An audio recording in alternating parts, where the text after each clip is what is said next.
ಸಿದ್ದರಾಮಯ್ಯ ಸಂಪುಟಕ್ಕೆ ಸರ್ಜರಿ ಆಗುತ್ತಾ ಅನ್ನುವಂತಹ ಪ್ರಶ್ನೆ ಇದೀಗ ಮನೆ ಮಾಡಿದೆ. ಸಿದ್ದು ಸಂಪುಟದಲ್ಲಿ ಸಚಿವ ಸಂಪುಟ ಪುನಾರಚನೆಗೆ ಕೈ ಹಾಕ್ತಾರಾ?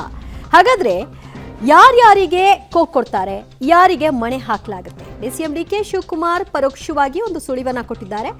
ನಾವು ಕೆಲ ಮಂತ್ರಿಗಳಿಗೆ ಸಂದೇಶವನ್ನ ಕೊಟ್ಟಿದ್ದೀವಿ, ಏನ್ ಸಂದೇಶ ಅನ್ನೋದನ್ನ ಇಲ್ಲಿ ಚರ್ಚೆ ಮಾಡೋಕ್ಕಾಗಲ್ಲ ಅನ್ನೋ ಮೂಲಕವಾಗಿ ಪರೋಕ್ಷವಾಗಿ ಸಂಪುಟ ಪುನಾರಚನೆಯ ಬಗ್ಗೆ ಡಿಕೆ ಶಿವಕುಮಾರ್ ಅವರು ಸುಳಿವನ್ನ ಕೊಟ್ಟಿದ್ದಾರೆ.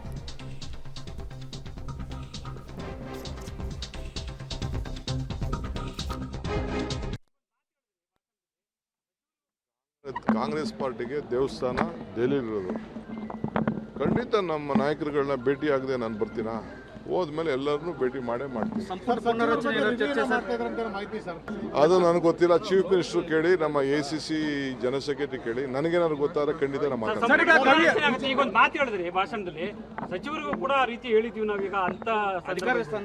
ಕೆಲವು ಸಂದರ್ಭದಲ್ಲಿ ಕೆಲವು ಟೈಮ್ ಇದೆ ಅದಕ್ಕೆಲ್ಲ. ಈಗ ಅರ್ಜೆಂಟ್ ಏನಿಲ್ಲ, ಇನ್ನ ಟೈಮ್ ಇದೆ ಕೆಲವರೆಲ್ಲ. ಯಾಕೆಂದ್ರೆ we have to believe in sharing and caring. Congress ಪಾರ್ಟಿಗೆ ದೇವಸ್ಥಾನ ದೆಹಲಿಲಿರೋದು. ಖಂಡಿತ ನಮ್ಮ ನಾಯಕರುಗಳನ್ನ ಭೇಟಿ ಆಗದೆ ನಾನು ಬರ್ತೀನ, ಹೋದ್ಮೇಲೆ ಎಲ್ಲರನ್ನೂ ಭೇಟಿ ಮಾಡೇ ಮಾಡ್ತೀನಿ.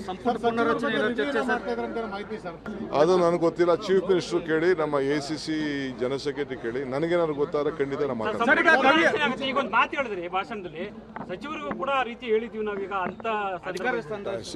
ಸಂದರ್ಭದಲ್ಲಿ ಕೆಲವು ಟೈಮ್ ಇದೆ ಅದಕ್ಕೆಲ್ಲ. ಈಗ ಅರ್ಜೆಂಟ್ ಏನಿಲ್ಲ, ಇನ್ನ ಟೈಮ್ ಇದೆ ಕೆಲವರೆಲ್ಲ. ಯಾಕೆಂದ್ರೆ we have to believe in sharing and caring.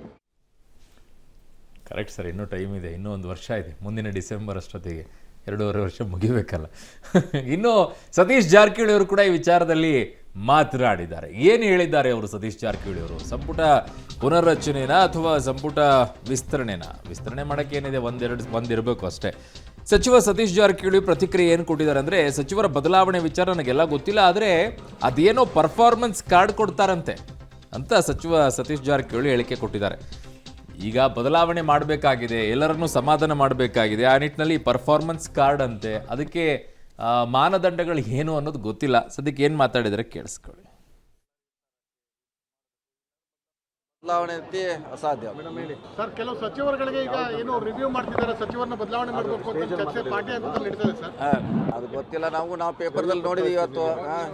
ಅವ್ರದ್ದು ಕಾರ್ಡ್ ಏನು ನೋಡ್ತಿದ್ರೆ ಅಂತ. ಕೆಲವು ಸಚಿವರಿಗೂ ಕೂಡ ಈ ತರದ ಅವಧಿ ಕೊಟ್ಟುಬಿಟ್ಟಿದೀವಿ ಅಂತ ಹೇಳ್ತಾ ಇದ್ದಾರೆ. ಇಲ್ಲ, ಅದು ನಮಗೆ ಗೊತ್ತಿಲ್ಲ. ಅದು ಏನಿದ್ರು ಹೈಕಮಾಂಡಲ್ಲಿ ಚರ್ಚೆ ಆಗಿರ್ಬೋದು.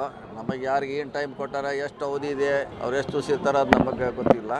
ಇರುವವರೆಗೆ ಎಲ್ಲರೂ ಇರ್ತಾರೆ ಅಷ್ಟೇ. ಇದು ಮಾಡಬೇಕು, ಇಲ್ಲಾಂದ್ರೆ ಬದಲಾವಣೆ ಮಾಡಿದ್ರೆ ಅದು ಹೈಕಮಾಂಡ್ ನಿರ್ಧಾರ ಅಷ್ಟೇ. ಡಿಕೆ ಶಿವಕುಮಾರ್ ಅವರು CM ಆಗಬೇಕು ಅಂತ ಆಸೆ ಇಟ್ಕೊಂಡಿರೋರು, ಸತೀಶ್ ಜಾರಕಿಹೊಳಿ ಅವರು CM ಆಗಬೇಕು ಅಂತ ಆಸೆ ಇಟ್ಕೊಂಡಿರುವಂಥವ್ರು. ಇಬ್ಬರಿಗೂ ಮಾಹಿತಿ ಇಲ್ಲ, ನಮಗೆ ಗೊತ್ತಿಲ್ಲ, ಅಲ್ಲೇ ಕೇಳ್ಕೊಳ್ಳಿ ಅಂತಂದರೆ ಪಕ್ಷದಲ್ಲಿ ಒಂದಿಷ್ಟು ಬೆಳವಣಿಗೆಗಳು ವಿಚಾರ ಗೊತ್ತಿರುತ್ತೆ.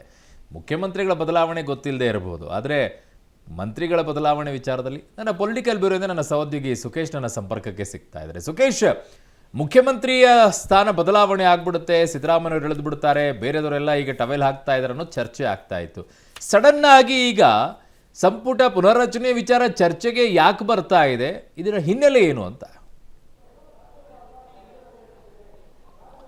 ಅರುಣ್, ಪ್ರಮುಖವಾಗಿ ಸಚಿವರುಗಳಿಗೆ ಹೈಕಮಾಂಡ್ ಟಾಸ್ಕ್ ಕೊಟ್ಟಿದ್ದಾರೆ ಎನ್ನುವಂಥದ್ದು. ಇದುವರೆ ಅಂದರೆ 1.5 ವರ್ಷದಲ್ಲಿ ಸಚಿವರಾಗಿ ನೀವು ಮಾಡಿದ್ದೇನು, ಮತ್ತು ಪಕ್ಷಕ್ಕೆ ಏನು ಮಾಡಿದ್ರಿ, ಅಥವಾ ಕಾರ್ಯಕರ್ತರ ಸಮಸ್ಯೆ ಆಲಿಸಿದ್ರ, ಈ ರೀತಿಯ ಒಂದಷ್ಟು ಮಾಹಿತಿಗಳನ್ನು ಒಳಗೊಂಡಂಥ ಬುಕ್ಲೆಟ್ ಒಂದನ್ನು ರೆಡಿ ಮಾಡಿ ಕೊಡಿ. ಎಷ್ಟು ಹಣ ಖರ್ಚು ಮಾಡಿದ್ರಿ ನಿಮ್ಮ ಇಲಾಖೆಯಲ್ಲಿ, ಏನೆಲ್ಲ ಅಭಿವೃದ್ಧಿ ಕೆಲಸ ಮಾಡಿದ್ರಿ, ಅಥವಾ ಏನು ನಿಮ್ಮದು ಹೊಸದಾದ ಸಾಧನೆ ಏನು, ಇದೆಲ್ಲ ಕೊಡಿ ಅನ್ನುವಂಥದ್ದು. ಈ ರೀತಿ ನವೆಂಬರ್ ಎಂಡೊಳಗಾಗಿ ಸಚಿವರುಗಳು ಕೊಡಿ ಅನ್ನುವಂಥ ಸೂಚನೆ ಕೊಟ್ಟಿರೋದ್ರಿಂದ ಸಹಜವಾಗಿ ಒಂದು ರೀತಿ ಚರ್ಚೆದು ಸಚಿವರ ಮೌಲ್ಯಮಾಪನ ಮಾಡಲಾಗ್ತಾ ಇದೆ. ಯಾವ ಸಚಿವರದ್ದು ಪರ್ಫಾರ್ಮೆನ್ಸ್ ಇಲ್ಲ, ಅವ್ರನ್ನ ಕೈ ಬಿಡ್ತಾರೆ ಅನ್ನುವಂಥ ಚರ್ಚೆ ಅಲ್ಲಿಂದ ಶುರುವಾಗಿದೆ. ಆದರೆ ಅಧಿಕೃತವಾಗಿ ರೀಶಫಲ್ ಮಾಡ್ತೀವಿ ಅನ್ನೋದ್ರ ಬಗ್ಗೆ ಯಾರೂ ಇಲ್ಲೂ ಕೂಡ ಹೇಳಿಲ್ಲ. ಆದರೆ ಡಿಸೆಂಬರ್ ತಿಂಗಳ ಮಟ್ಟಿಗೆ ಲೆಕ್ಕ ಹಾಕೋದಾದರೆ ಸೆಷನ್ ಇರೋದ್ರಿಂದ, ಮತ್ತು ಗಾಂಧಿ ಕುರಿತಾದಂಥ ಕಾರ್ಯಕ್ರಮ ಕೂಡ 3 ದಿನ ದೊಡ್ಡ ಮಟ್ಟದ ಕಾರ್ಯಕ್ರಮ ಕೂಡ ಕಾಂಗ್ರೆಸ್ ಹಮ್ಮಿಕೊಳ್ತಾ ಇರೋದ್ರಿಂದ ಡಿಸೆಂಬರಲ್ಲಿ ಯಾವ ಕಾರಣಕ್ಕೂ ಕೂಡ ಸಚಿವ ಸಂಪುಟ ಪುನರ್ರಚನೆ ಅಥವಾ ಬೇರೆ ವಿಚಾರಗಳು ಇದ್ದಂತೆ ಕಾಣಿಸ್ತಾ ಇಲ್ಲ. ಆದರೆ ಜನವರಿ ನಂತರ ಯಾವ ಚರ್ಚೆ ಬೇಕಾದ್ರೂ ಶುರುವಾಗಬಹುದು. ಆದರೆ ಇದಕ್ಕೆ ಮುಂಚಿತವಾಗಿ ಹೈಕಮಾಂಡ್ ಕೇಳಿರುವಂಥ ಪ್ರೋಗ್ರೆಸ್ ರಿಪೋರ್ಟ್ ಏನಿದೆ, ಇದು ಸಚಿವ ಸಂಪುಟ ಪುನರ್ರಚನೆಯ ವಿಚಾರವನ್ನು ಮುನ್ನೆಲೆಗೆ ತರಲಿಕ್ಕೆ ಕಾರಣವಾದಂತೆ ಕಾಣಿಸ್ತಾ ಇದೆ. ಹಾಗಾಗಿ ಕೆಲವರನ್ನ ಕೈ ಬಿಡಿದ, ಕೆಲವು ಸಚಿವರುಗಳು ವಿವಾದಕ್ಕೆ ಕೂಡ ಸಿಲುಕಿದಂಥದ್ದು, ಸರ್ಕಾರಕ್ಕೆ ಮುಜುಗರ ಆದಂಥದ್ದು, ಆರೋಪಗಳು ಕೇಳಿಬಂದಂಥದ್ದು, ರಾಷ್ಟ್ರ ಮಟ್ಟದಲ್ಲಿ ಮುಜುಗರಕ್ಕೆ ಕಾರಣವಾದಂಥದ್ದು, ಹೀಗೆ ಬೇರೆ ಬೇರೆ ವಿಚಾರಗಳಿರೋದ್ರಿಂದ ಆ ರೀತಿ ಪರ್ಫಾರ್ಮೆನ್ಸ್ ಇಲ್ಲದೇ ಇರೋ ಸಚಿವರನ್ನ ಕೈ ಬಿಡುವ ಬಗ್ಗೆ ಒಂದಷ್ಟು ಚರ್ಚೆ ಅಂತೂ ನಡೀತಿರುವಂಥದ್ದು ಹೌದು. ಹಾಗಾಗಿ ಆ ಕಾರಣಕ್ಕಾಗಿ ಇವೆಲ್ಲ ಮುನ್ನೆಲೆಗೆ ಬಂದಂತೆ ಕಾಣಿಸ್ತಾ ಇದೆ. ಅರುಣ್, ಓಕೆ ಸುಖೇಶ್, ನಿಮ್ಮೆಲ್ಲ ಮಾಹಿತಿಗೆ ಧನ್ಯವಾದಗಳು. ಬಟ್ ಈ ಪರ್ಫಾರ್ಮೆನ್ಸ್ಗೆ ಮಾನದಂಡಗಳನ್ನು ಹಾಕಲೇಬೇಕು ಆ್ಯಕ್ಚುಲಿ. ಈಗ ಸ್ಕೂಲಲ್ಲಿ ಒಂದು ಕ್ಲಾಸಿಂದ ಪಾಸ್ ಆಗಿ ಹೋಗ್ತಾರೆ ಅಂತಂದ್ರೆ ಮುಂದಿನ ಕ್ಲಾಸಿಗೆ ಅವ್ರಿಗೆ ಎಕ್ಸಾಮ್ ಇಟ್ಟೇ ಇಡ್ತಾರಲ್ವಾ, ಹೌದು. ಅದು ಕ್ವಾರ್ಟರ್ಲಿ ಆಗಿರ್ಬೋದು ಅಥವಾ ಆ್ಯನುವಲ್ ಎಕ್ಸಾಮ್ ಆಗಿರ್ಬೋದು. So But ಹಂಗೆ ಒಂದೂವರೆ ಇವ್ರಿಗೂ ಒಂದು ವರ್ಷಕ್ಕೆನೆ- ಇಡಬೇಕು. 1.5 ವರ್ಷಕ್ಕೆ ಸಚಿವ ಸ್ಥಾನ ಬಿಟ್ಕೊಡುವಂತಹ ದೊಡ್ಡ ಉದಾಹರಣೆ ಯಾರು ಅದು ಕತೆ ಇಲ್ಲ. ನೀವು ಮಕ್ಕಳಿಗೆ ಪಾಪ ಎಕ್ಸಾಮಲ್ಲಿ ಪಾಸ್ ಮಾಡ್ಬಿಟ್ಟು 1-2 ಕ್ಲಾಸ್ ಮುಗಿಸ್ಕೊಂಡು ಪಾಪ 1ನೇ ಕ್ಲಾಸಿಂದನೇ ಎಕ್ಸಾಮ್ ಮಾಡ್ತೀರಾ. ನಿಮ್ಗೆ ಯಾಕೆ ಎಕ್ಸಾಮ್ ಆಗಬಾರ್ದು 5 ವರ್ಷದಲ್ಲಿ? ನಿಮ್ಮ ಪರ್ಫಾರ್ಮೆನ್ಸ್ ಏನು ಅಂತ ಜನರ ಮುಂದೆ ಇಡಬೇಕಲ್ಲ. ಮ್ಯಾನಿಫೆಸ್ಟೋನ ಎಲೆಕ್ಷನ್ ಟೈಮಲ್ಲಿ ಹೆಂಗೆ ಬಿಡ್ತೀರೋ ಹಂಗೆ ಇದನ್ನು ಬಿಡಿ. 1 ವರ್ಷಕ್ಕೆ ಒಂದ್ಸಲ ಈ ವರ್ಷದ ನನ್ನ ಪರ್ಫಾರ್ಮೆನ್ಸ್ ನನ್ನ ಇಲಾಖೆಯಲ್ಲಿ ಹಿಂಗಾಗಿದೆ ಅವಾಗ ಹೇಳಿ, ಜನ ಬೇಕಾ ಬೇಡವಾ ಅಂತ ತೀರ್ಮಾನ ಮಾಡಲಿ. ಯಾವಾಗಲೂ